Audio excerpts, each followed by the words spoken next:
এক সাগর রক্তের বিনিময়ে অর্জিত এই স্বাধীনতা অর্জন করার পর স্বাধীনতার 53 বছর অতিক্রান্ত হয়েছে, কিন্তু দুঃখ এবং পরিতাপের বিষয় হচ্ছে যে আশা এবং আকাঙ্ক্ষা নিয়ে আমরা এই দেশকে স্বাধীন করেছিলাম, 53 বছরও আমাদের আশা এবং আকাঙ্ক্ষা পূর্ণ হয়নি।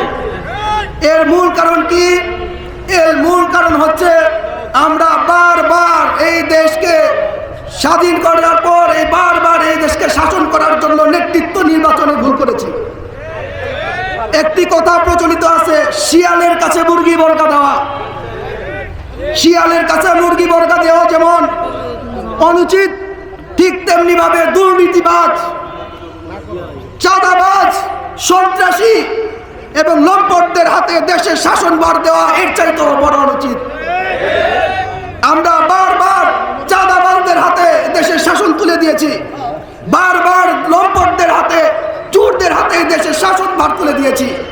ইসলামী আন্দোলন বাংলাদেশ মনে করে যেমনি ভাবে 2 নাম্বার দোকানদারের কাছ থেকে 1 নাম্বার পণ্যের আশা করা যায় না, যেমনি ভাবে 2 নাম্বার ফ্যাক্টরির থেকে 1 নাম্বার পণ্যের আশা করা যায় না, ঠিক তেমনি ভাবে 2 নাম্বার নেতার দ্বারা 1 নাম্বার দেশ আশা করা যায় না।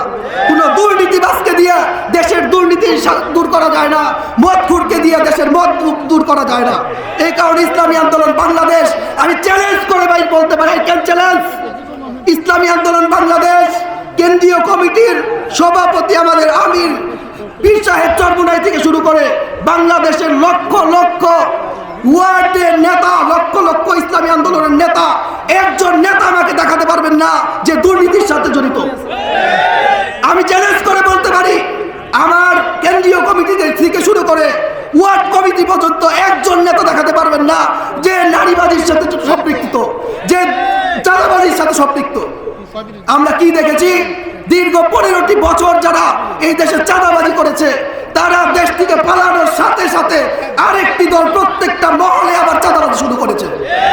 এই কারণে আমরা ইসলামী আন্দোলন বাংলাদেশ যোগ্য নেতৃত্ব তৈরি করে দিনদার মানুষের হাতে যেন এই দেশের শাসন ভার দিতে পারি, এর জন্য ইসলামী আন্দোলন বাংলাদেশ খুদা বিদু নেতৃত্ব নিয়ে আপনাদের সামনে হাজির হয়েছে। ইনশাআল্লাহ আল্লাহ পাক রব্বুল আলামিনের কাছে শপথ গ্রহণ করি, আজ থেকে কোনো নেতৃত্ব আমাদের এই মূল্যবান ভোট আমরা কোনো লম্পটের হাতে দিব না, কোনো দুর্নীতিবাজের হাতে দিব না, আমরা খুদা বিদু আল্লাহ ওয়ালাদের হাতে আমাদের দেশের শাসন ভার তুলে দিব। এই বলে আমার বক্তব্য শেষ করি। ইসলামী আন্দোলন বাংলাদেশ জিন্দাবাদ, ইসলামী শাসনতন্ত্র ছাত্র আন্দোলন জিন্দাবাদ, ইসলামী যুব আন্দোলন